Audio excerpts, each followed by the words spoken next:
بسم الله الرحمن الرحيم، وما توفيقي إلا بالله، عليه توكلت وعليه أنيب. لو حضرتك مهتم بالدهانات وأول مرة تشوف القناة، ما تنساش تعمل إعجاب بالفيديو واشتراك وتفعيل الجرس عشان خاطر يوصلك كل جديد من الدهانات والديكورات الحديثة اللي احنا بإذن الله بننزلها داخل القناة. زي ما احنا شايفين، أول حاجة بنبدأ نجيب دهان مطفي، والدهان المطفي ده بنبدأ نلونه لون بني، هيعمل معانا لون كافيه الدرجة اللي موجودة دلوقتي. وده دهان مطفي مائي، ولون الأرضية لون بيج فاتح زي ما واضح كده بالظبط. دي كلها دهانات مائية، دهانات بلاستيك، اميلشن، فينايل. وطبعا دي قطع من القماش، ونبدأ نضرب ضربات بإيدينا زي ما هو واضح كده بالظبط في الفيديو. بعد كده برضو لو في أي فراغات بسيطة عايزين نعيد عليها تاني، مفيش مشاكل خالص. ممكن برضو على خفيف كده بقطعة القماش اللي موجودة معانا من نفس الدهان اللي احنا شغالين بيه، ونبدأ نعمل لون رصاصي. اللون الرصاصي ده بيتكون من لون ابيض مضاف اليه قليل من اللون الاسود. ليه؟ علشان خاطر يبدأ يهدي شوية اللون البني، وفي نفس الوقت لو في حاجات تقيلة او حاجات خفيفة بيبدأ يعمل عملية توزيع في اللون ويبدأ يظبط الشغل اكتر. بنبدأ نقيس مقاسات، المقاسات اللي هي اللي بالطول دي عشان خاطر نعمل خطوط بالعرض، هتكون 15 سنتيمتر.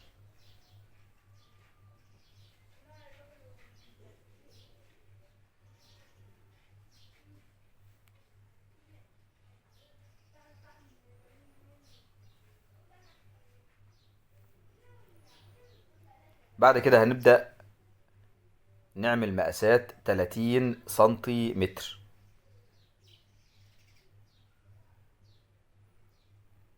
ونبدأ نوصل، لما نيجي نوصل هنوصل شريحة ونسيب شريحة تانية. برضو عايزين نخلي بالنا من كل الحاجات دي كلها، والديكور في الآخر بعد ما بيتعمل صح بيبقى بسم الله ما شاء الله جميل جدا جدا. الديكور اللي احنا اشتغلنا بيه الطبعة اللي في الأول ده يا جماعة ممكن يتعمل لوحده، يعني ممكن يتعمل على ديكورات لوحدها كده من غير كمان أبعاد. ممكن يتعمل على شغل جبس، ممكن يتعمل على شغل أسقف، ممكن حوائط كاملة.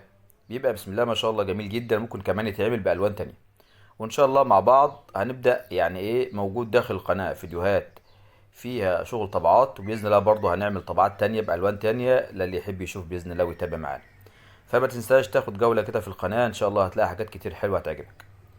ما بين كل خط والتاني اللي احنا علمناه 30 سم من فوق، بنبدأ نقيس مقاس 15 سنتيمتر، يعني بنعمل القالب نفسه منتصف 15 سنتيمتر، ونبدأ نوصل الشرائح اللي احنا سبناها. كده بدأ يعمل معانا التقسيم. هنبدأ بقى بإذن الله هنبدأ نلزق شريحة ونسيب شريحة برضو. ده تيب مقاس 5 سنتيمتر، عشان خاطر بعد كده لما نبدأ نرش ألوان ما يدخلش على الشريحة اللي احنا غطيناها. كده تمام. وهنشوف بقى بإذن الله مع بعض.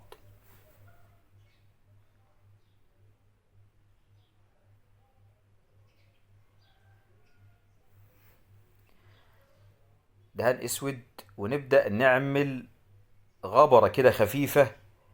بيبدأ من البداية تقيل ويبدأ ينتهي على خفيف لغاية نصف القالب اللي موجود معاه.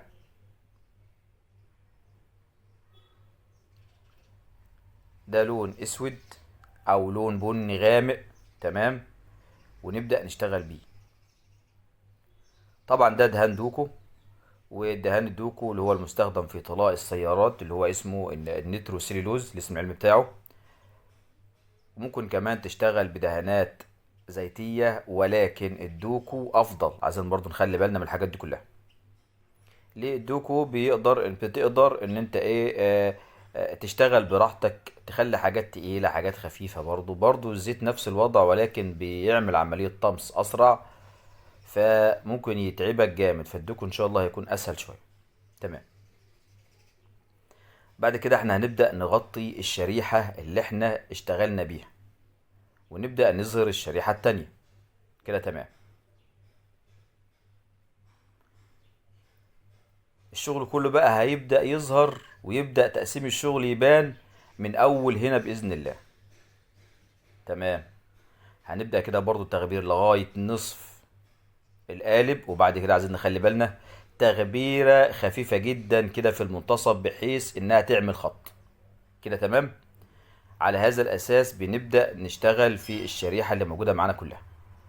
بتبدأ تغبير من الاول تقيل ويبدأ ينتهي على خفيف لغاية المنتصف. طبعا احنا فتحنا المسدس اللي معانا كده شوية بحيث ان هو يبدأ يفرش معانا الشغل، ما يعملش معانا خطوط زي صاروخ، يعني ايه، زي شمسية كده معانا واحنا شغالين.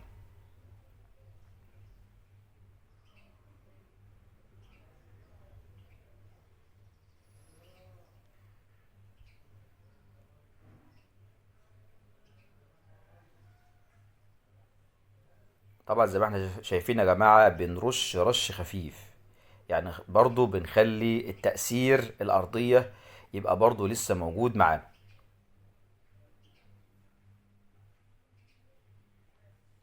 طيب عايزين بقى نبدأ بقى نظهر الشغل أكتر ويبدأ ال 3 دي يبان. هنبدأ نعمل ايه؟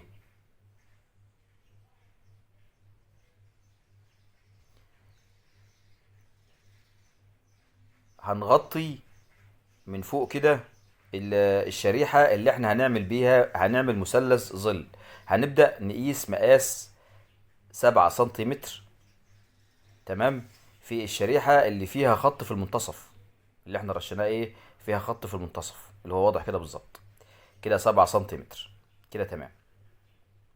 ونبدأ نلزق تيب عليه، وهنبدأ نرش رش خفيف من فوق، رش تقيل او يعني رش عادي من فوق تقيل عادي مفيش مشاكل، ويبدأ يخف نسبيا لغاية ما ينزل لتحت. يبقى يبدأ رش كده عادي ويبدأ ينزل لتحت.